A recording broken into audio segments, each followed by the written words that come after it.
Hi everyone, so this is chapter 9 from your English book Tales from Epics. इसका मतलब होता है कि जो पुराने ज़माने में जो कहानियाँ लिखी गई थी, कहानियाँ थी, उनकी एक थोड़ा सा ये छोटा सा कहानी उसी में से लिया गया हुआ है, ठीक है, जिसको अभी हमें पढ़ना है। तो यहाँ पे हम लोग को नाला और दमयंती के बारे में पढ़ना है। सबसे पहले ये जानते हैं कि एपिक क्या होता है। तो an epic is a long poem or story that narrates the deeds of heroic or legendary figures of the past. कह रहे जो कि पहले पास्ट के जो महान पुरुष लोग थे या फिर महान लोग जो थे, उनकी जो डीड्स होते हैं, उनके कर्मों को किसी कहानी यानी कि उन्होंने जो जो अच्छे या बुरे काम किए उनको एक कहानी के ज़रिए या फिर किसी कविता के ज़रिए दर्शाया जाता है, तो उसी को हम लोग क्या कहते हैं, एपिक कहते हैं।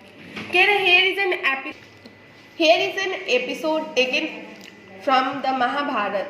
कह रहे कि ये एक एपिसोड है जो कि महाभारत से लिया गया है।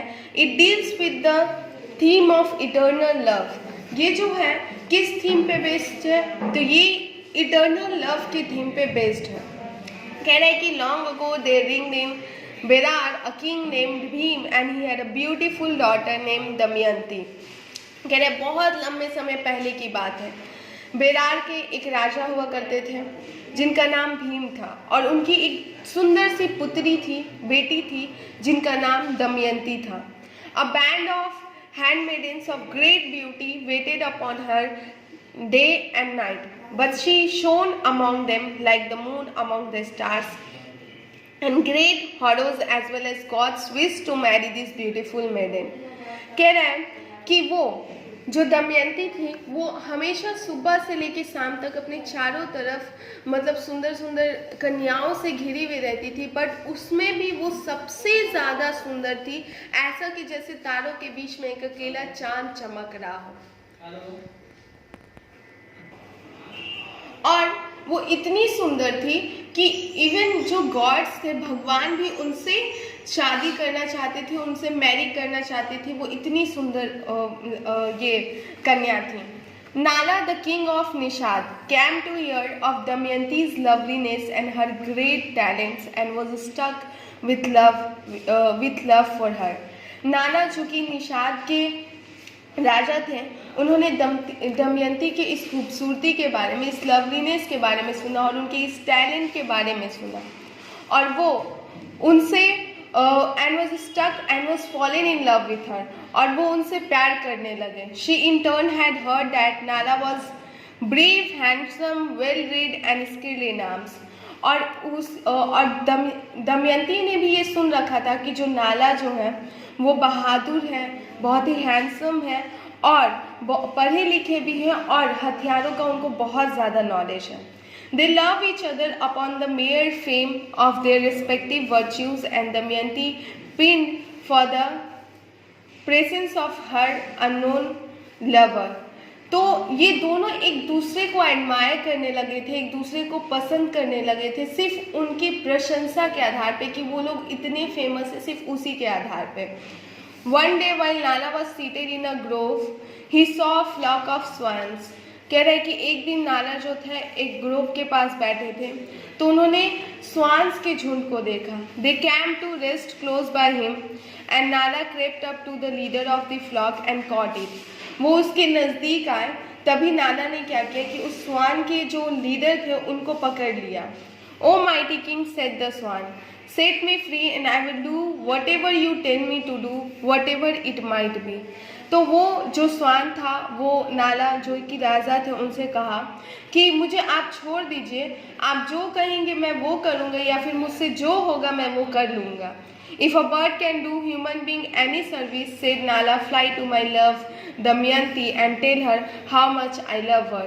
He released the bird and it flew off Berar, rejoicing in its freedom। तो कह रहा है कि अगर तुम एक चिड़िया हो, एक बर्ड हो और तुम मेरे लिए कुछ कर सकते हो, तुम मेरे लिए कुछ अगर करना ही चाहते हो तो तुम बस एक काम करो, तुम मेरी पसंद दमयंती के पास जाओ और उसे बताओ कि मैं उसे कितना पसंद करता हूँ। तब उन्होंने क्या किया, उस बर्ड को छोड़ दिया और जो स्वान था वो अपनी आज़ादी की खुशी में उड़ते उड़ते बेरार की ओर निकल गया। When it arrived in King Bhim's palace, it found Damayanti reclining in her garden, surrounded by her charming handmaidens. What a lovely bird, she cried when she saw the swan and looked at its wings. जब वो स्वान जो था भीम के किले में पहुंचा तो उन्होंने दमयंती को देखा कि वो अपने गार्डन में बैठी हुई थी और उनके चारों तरफ सुंदर सुंदर कन्याएं जो कि उनकी नौकरानी थी, दासियां थी, वो उनको घेरे हुई थी। और तब जैसे ही दमयंती ने उस बर्ड को देखा तो बोला कि व्हाट अ लवली बर्ड, ये कितना प्यारा पक्षी है। और उसको देख और उसके विंग्स को भी देखा और ये भी कहा कि उसके विंग्स को देखो, उसके पंख को देखो। स्वीट प्रिंसेस सेड द स्वान, तो स्वान ने उन प्रिंसेस से कहा कि स्वीट प्रिंसेस, प्यारी राजकुमारी, I come to you as a messenger of love from Nala, king of Nisar. He is as wonderful to look upon as the god of love and has no equal amongst mortals. The union of such a youth and maiden would be a union of perfection. तो वो रानी से कहा कि मैं यहाँ पे एक messenger की, एक दूत की तरह आया हूँ, नाला का दूत बन के आया हूँ जो कि निषाद के राजा है। वो एक बहुत ही बड़े राजा है और उनको गॉड ऑफ लव भी आप देख सकोगे तो वो बहुत ही, उनका जो दिल है वो बहुत ही निर्मल है और उनके इक्वल कोई नहीं है, उनके बराबर कोई नहीं है। अगर आप जैसी राजकुमारी और वो एक हो जाए तो उससे परफेक्ट जोड़ी और कोई नहीं हो सकती। Damayanti was struck with wonder at the bird's story and said, "Sweet bird, speak to Nala on my behalf in like manner." And the swan flew back to Nala with an answering message of love. Damayanti जो थी वो bird की इस कहानी को सुनकर बहुत ही ज़्यादा उससे सोच में पड़ गई और उसने बोला कि प्यारी चिड़िया, स्वीट बर्ड, तुम भी मेरे मैसेज, मेरे बिहाफ में जिस तरह से तुमने मुझे कहा वही ले जाकर तुम नाला को भी जाकर कह देना। और स्वान जो था वो फिर वहाँ से उड़ गया इस मैसेज ऑफ लव को, उसका आंसर जो दमयंती ने नाला के लिए आंसर भिजवाया था वो फिर नाला के पास वापस ले गया उसको।